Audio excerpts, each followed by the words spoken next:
এই সংসারে সবথেকে বেশি কোমল বস্তু হলো রেশম। এই রেশম এতটাই কোমল হয় যে এর পুরো একটা থান শুধুমাত্র একটা হাতে ধরা সম্ভব। কখনো ভেবে দেখেছেন এই রেশম কিভাবে হয়? একটি কীট তার লালার দ্বারা উৎপন্ন হয়।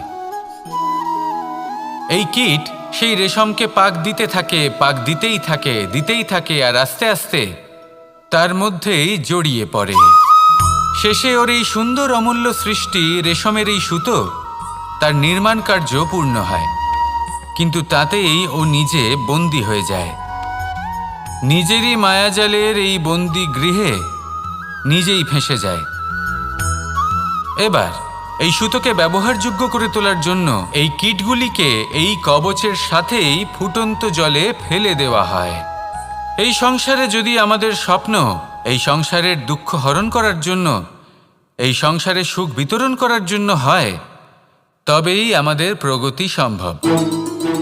যদি আমাদের এই স্বপ্ন শুধুই আমাদের এবং আমাদের স্বার্থসিদ্ধির জন্য হয়, তাহলে এই স্বপ্ন আমাদের অন্ধ করে দেবে, আমাদের অন্ধকারের পথে নিয়ে যাবে, আর আমরাও সেই কীটের মতো হয়ে যাব। নিজেদেরই মায়াজালে আমরা নিজেই ফেঁসে যাব, আর শেষে আমরা যদি কিছু লাভ করি তা হবে একাকিত্ব, অন্ধকারময় মৃত্যু। তাই স্বপ্ন অবশ্যই দেখুন, কিন্তু এমনভাবে স্বপ্ন দেখবেন না যে তার এই বন্দিগৃহে আপনি নিজেই ফেঁসে গেলেন। স্বপ্ন দেখুন পরোপকারের, পরমার্থের, সবাইকে উদ্ধারের, অন্ধকারের নয়। তবেই কল্যাণ হবে, আর তবেই এই হৃদয় প্রসন্ন হয়ে বলবে রাধা রাধা।